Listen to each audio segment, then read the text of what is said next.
বৃষ্টি পড়ছে, ছাতা নিয়ে তাও যাচ্ছি ধূমকেতু দেখতে। কি ক্রেজ দেখেছো?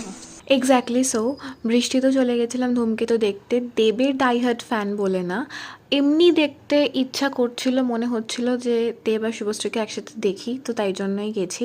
আর তাছাড়া চারিদিক থেকে এত স্পয়লার পেয়ে গেছি, আমার মনে হচ্ছিল এবার দেখতে না গেলে হয়তো আমি লোকের মুখ থেকে আমি গোটা স্টোরিটাই জেনে যাব। তো সেইটা না করে অ্যাভয়েড করার জন্য আমি তাড়াতাড়ি করে চলে গেছিলাম বৃষ্টির মধ্যেও, কিন্তু এতটাই লেট হয়ে গেছিলো আর তার মধ্যে এত বৃষ্টি পড়ছিল যে আমি বুঝতেই পারছিলাম না মুভি ঠিক কোন মোমেন্টে গিয়ে আমি অ্যাকচুয়ালি পৌঁছাতে পারবো। আর আমাদের ফার্স্ট সিন এটাই। আমার যত কষ্ট হচ্ছে তার চেয়ে অনেক বেশি আনন্দ হচ্ছে। তোমার মতো একজন বাহাদুরকে আমি তৈরি করতে পেরেছিলাম বলে। হলে আমি কোনোভাবেই নিজের কোনো বাইটস নিতে পারছিলাম না লো লাইটের জন্য, আর তাছাড়া দেরিতে যাওয়ার জন্য আমাদের কোনো পছন্দ মতো আমরা সিটসও অ্যাভেলেবেল পাইনি। সো ইয়া,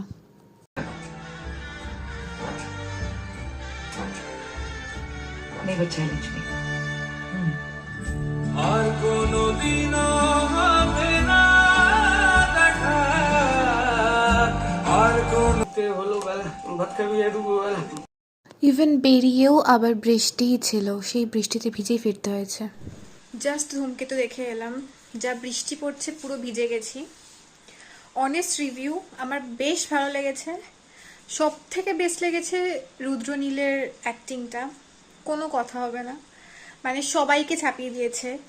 মেন ক্যারেক্টার আমার মনে হয় দেবের থেকেও যেন রুদ্রনীলকে আরও বেশি রিলেট করতে পেরেছি, ফিল করতে পেরেছি। আর স্টোরি যতটুকুনি দেখিয়েছে ডেফিনেটলি ভালো। যদি সেকেন্ড পার্ট আসে তখন পুরোটা ক্লিয়ার হবে যে এক্স্যাক্টলি কি, কেন, কিভাবে জিনিসগুলো হচ্ছে, সব এই WH কোয়েশ্চেন মার্কসগুলো ক্লিয়ার হবে। এখনো পর্যন্ত ভালোই লেগেছে ব্যাস।